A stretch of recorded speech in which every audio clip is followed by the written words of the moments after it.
Assalamualaikum warahmatullahi wabarakatuh, Sobat Inspiratif. Ketemu lagi dengan saya di acara Babikul.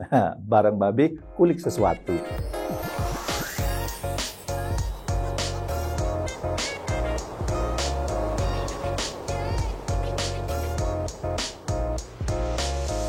Kalau sebelumnya kita sudah mengulik bisnisnya Mas Dihkon ini, ya sekarang kita ingin mengkulik kehidupan beliau ya. Dan boleh jadi kulikan-kulikan ini akan menginspirasi Bapak dan Ibu. Saya jadi teringat apa yang dilakukan James Clear. James Clear dalam bukunya Atomic Habit mengatakan kalau kita setiap hari tumbuh 1%, tumbuh 1%, tumbuh 1% secara konsisten selama 1 tahun, kehidupan kita sudah 37 kali lebih hebat dibandingkan hari ini. Tapi kalau kita tidak melakukan perubahan, stagnan, karena dunia berubah, lama-lama kemudian kita tertinggal. Mudah-mudahan di segmen 1 itu menginspirasi Sobat Inspiratif semua untuk menambah 1%, 1%, 1% dalam bisnis. Nah, biasanya kalau dalam bisnis itu juga kan kita perlu tahu latar belakangnya seperti apa ini ya. Kok kemudian bisa muncul jadi pebisnis gitu ya. Yang menarik ini ya, Mas Dihkon ini orang tuanya dua-duanya kalau nggak salah guru ya. Tapi kok kemudian sekarang beliau malah kemudian membuat bisnis Clean Sheet. Walaupun kelihatannya ada sentuhan gurunya juga. Kenapa? Karena dia membuat Clean Sheet ini, dia ingin memberikan beasiswa 5 tahun ke depan kepada 1.000 orang lewat bisnis Clean Sheet ini. Mas Dihkon, bolehkah diceritakan ya kehidupan keluarganya seperti apa yang kemudian menempa Mas Dihkon jadi seperti sekarang? Bapak ibu itu guru, jadi ibu guru TK, kalau bapak itu guru TPG, sambil bantu-bantu di guru batik lah. Nah dari kecil memang udah dibiasakan sangat sederhana. Waktu SD pun ibu jualan es dan sebagainya untuk saya antar ke SD saya, sampai benar-benar untuk bayar sekolah aja belum tentu bisa. Makanya waktu dari SD, SMP, SMA sampai kuliah yang udah dapat beasiswa, jadi udah bisa melanjutkan ke pendidikan lanjutan. Oke. Jadi ya dari kecil udah terbiasa seperti itu, udah capek kerja keras maupun yang lainnya.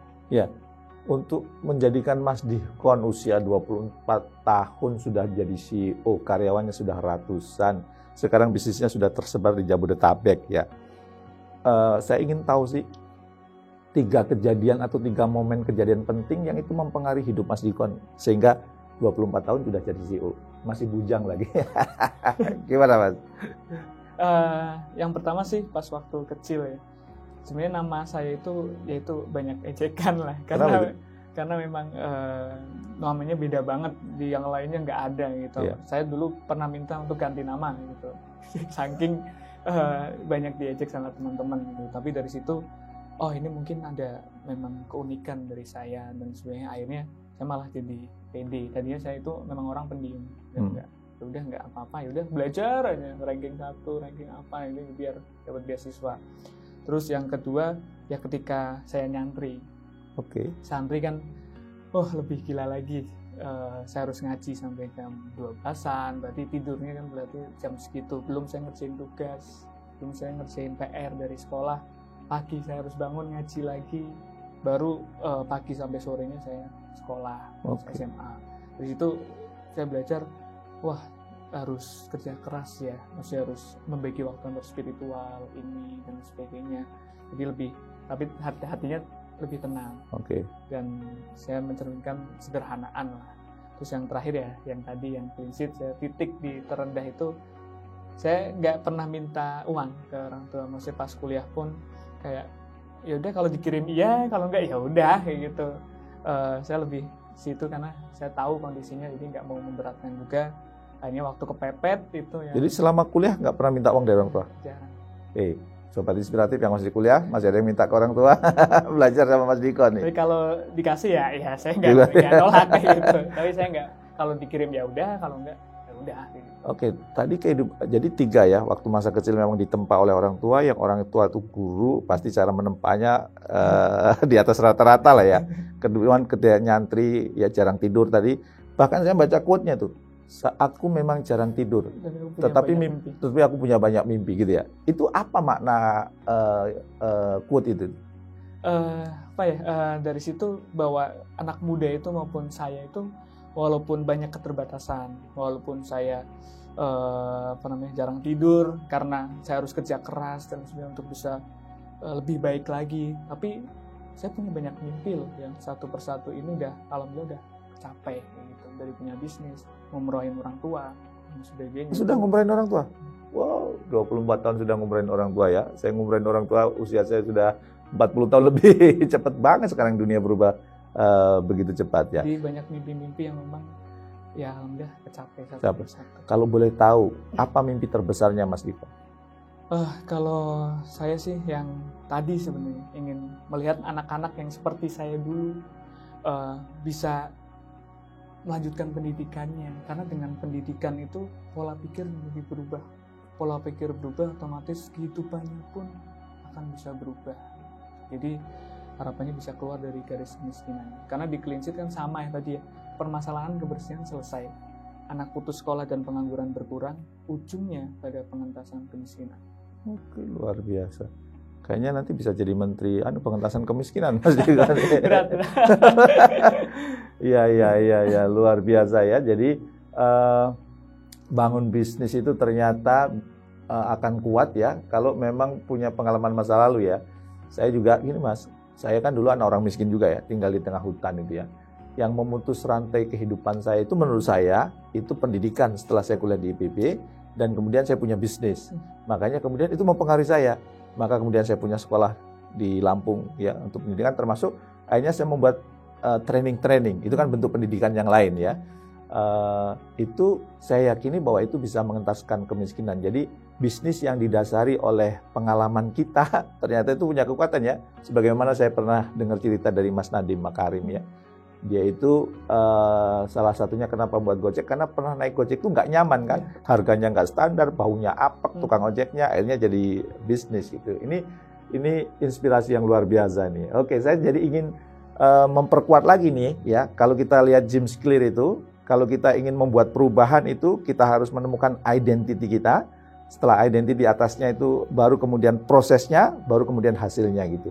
Nah, saya lihat identitinya Mas Dihkon ini namanya itu ya Dihkon Nadamis ya, di bawahnya itu social entrepreneur, santripreneur, studentpreneur. Apa makna identity itu? Itu saya menjadi setidaknya menginspirasi anak-anak muda semua bahwa bisnis bukan hanya soal profit, bisnis bukan hanya soal kita hanya untuk diri kita sendiri, tapi untuk banyak orang lain gitu.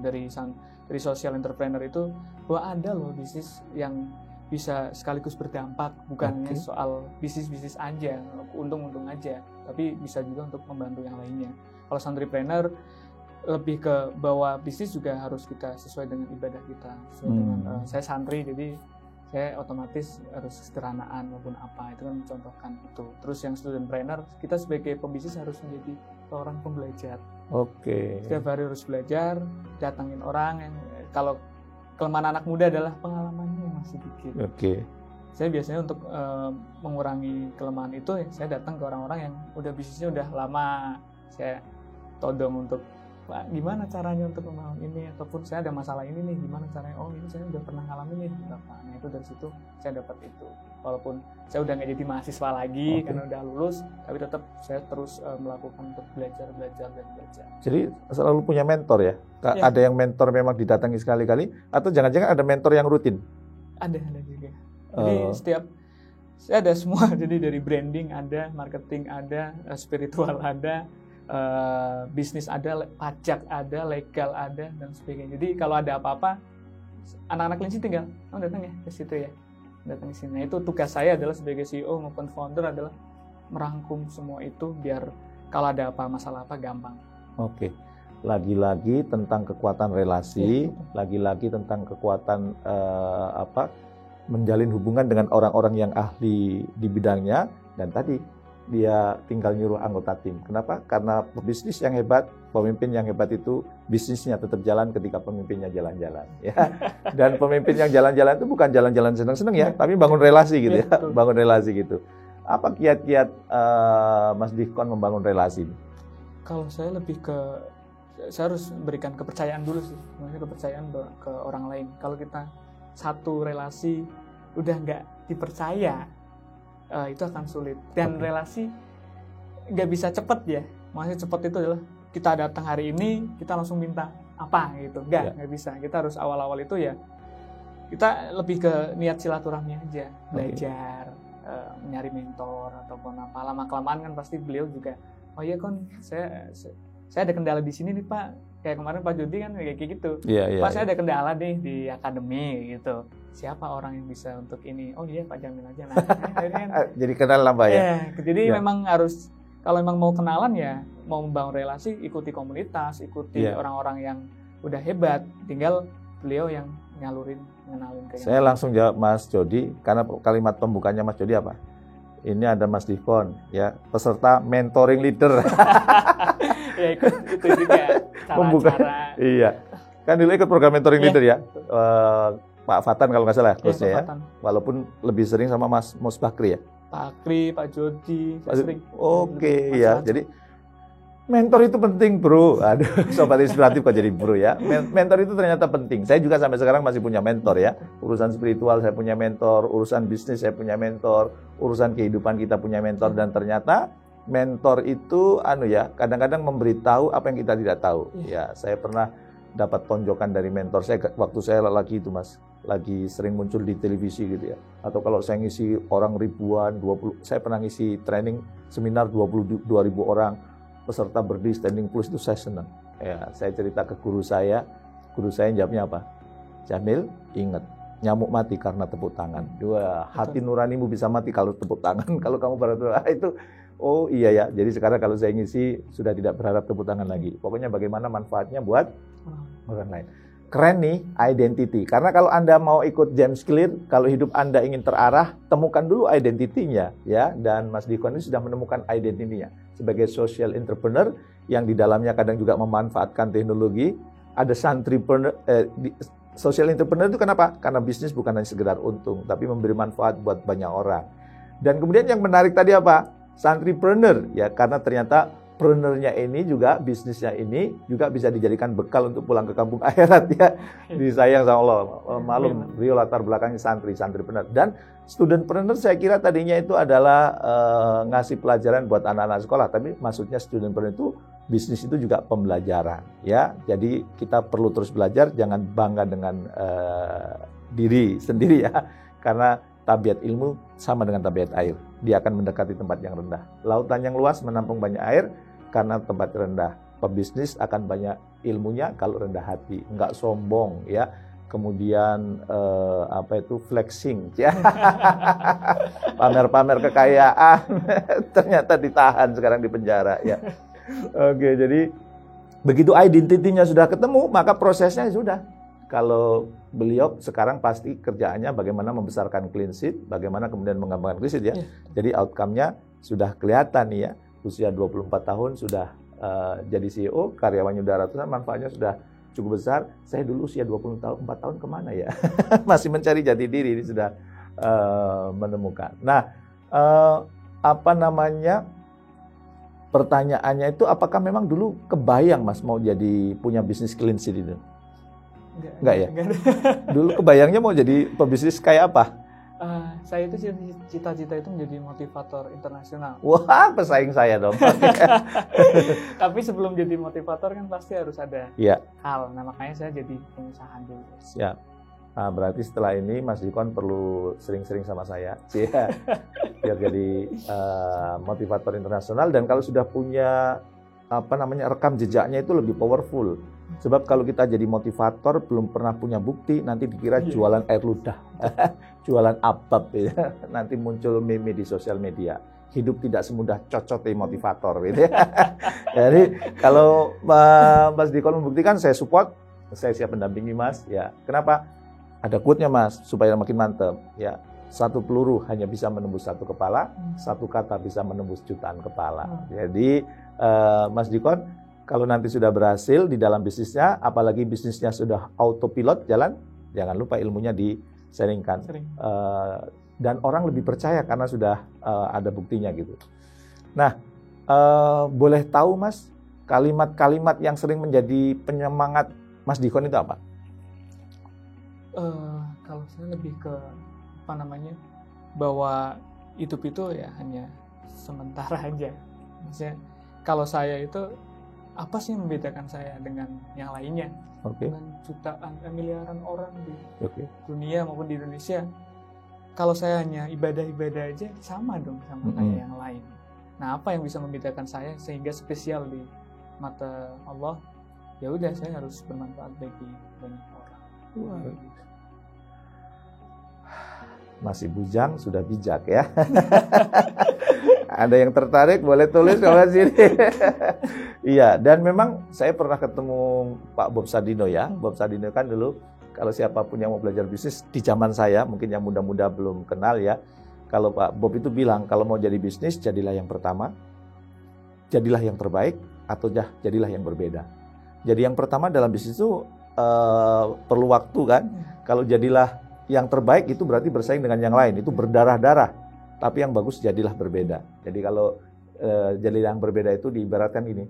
Kalau di lapangan itu, di dalam suatu kampung orang masing-masing punya satu sapi, ya, dan dikembalakan di tempat yang sama, ya 100 sapi itu untuk menandai mana yang punya aku. Wong semuanya putih, maka perlu dicat warna pink. Oh itu yang pink punya saya. Kenapa? Ada pembedanya. Jadi pelajaran dari Mas Dikon tadi, kalau mau jadi bisnisnya maju, ada pembedanya ya. Baik itu dalam bisnis maupun punya pembeda juga di hadapan Tuhan Yang Maha Kuasa. Jadi kelihatan jauh-jauh, oh itu Mas Dikon gitu ya. Dan memang saya ini Mas, waktu saya umroh itu, saya dibimbing oleh Ustadz, katanya begini, kalau mau menjadi kekasih Allah, harus punya ibadah spesial. Saya ditanya sama dia, ibadah spesialnya apa? Sebelum saya jawab, dia bilang, yang namanya ibadah spesial itu, ya bukan yang manfaatnya untuk diri sendiri. Kalau tahajud manfaat sendiri, baca Quran manfaatnya sendiri. Apa?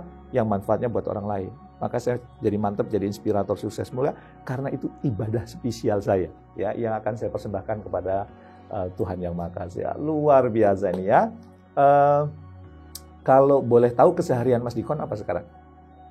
Oh sekarang karena S2 udah selesai, jadi lebih ke fokus ke clean sheet aja, sambil saya sering berbagi ke anak-anak muda yang lainnya untuk gimana sih untuk bangun baik kuliah.